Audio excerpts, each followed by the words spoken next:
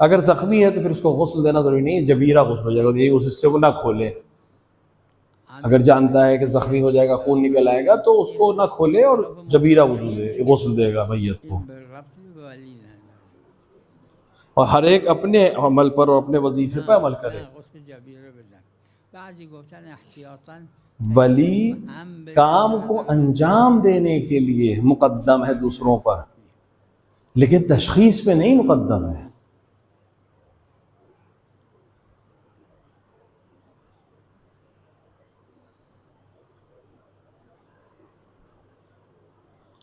देखिए, जब बाकी लोग कह रहे हैं कि ये एहानत नहीं है, इख्तिलाफ मौज़ूई है कि वली मना कर रहा है, बाकी लोग हाँ कह रहे हैं, तो फिर यहाँ उर्फ की बात मानी जाए। हाँ, जहाँ जख्म का मसला वहाँ गुस्ल जबीरा और बाज़ जगह एहतियात तयम्मुम भी दे, लेकिन मेरे नज़र में गुस्ल जबीरा काफ़ी है। देखिए, वाजिब और हराम को गलत कहा है तो फिर हरज और ज़रर जहाँ तक नहीं है उसको फिर से करे, लेकिन मुस्तहब और मकरूह है तो कोई मसला नहीं है, मुहरज नहीं है इयादा।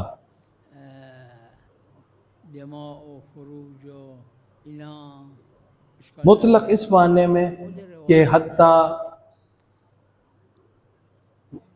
के खून और इज़्दिवाज और इस तरह के मामलात में भी हक रखता है, नहीं, ज़ाहिरन नहीं।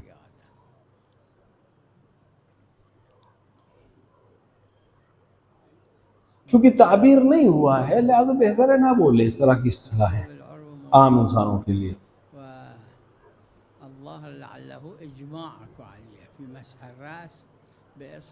ये मसला उर्वतुल वुस्ता मौजूद है और ज़ाहिरन इज्मा भी है सुबह।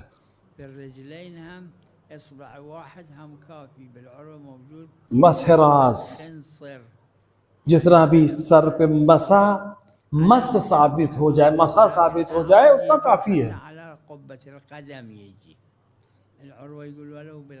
हाथ और पैरों में भी, लेकिन बेहतर ये कि चाहे एक चुंगली के बराबर हो, लेकिन पाँव के जो उभार है कट्टे का वहां तक पहुंचना चाहिए। पाँव के बीच में जो उभार है, खुब्बतुल कदम जिसे कहते हैं। देखिए, सारे मामलात, कर्ज का मामला हो या दीगर जो, ये आपस के मामले के ऊपर है, आपस में किस तरह कस्द किया था उसी हिसाब से मामला करेंगे। कर्ज मामला है, आक़द है, और आक़द दोनों के मामले पर है, क्या आपस में तय किया, आपस में क्या कस्द किया था, वो मियार है।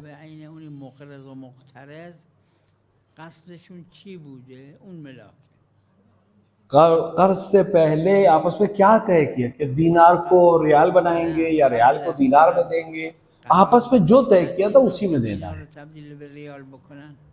कोई नतीजे कोई अच्छे हाँ कबूल कर ले, मुसालहत करने का अलग बहस, लेकिन ज़रूरी नहीं कि वो कबूल कर ले बाद में बदलने को। जो आपस में मामला किया था उसी क़स्द के लिहाज से मामले को तमाम करेंगे।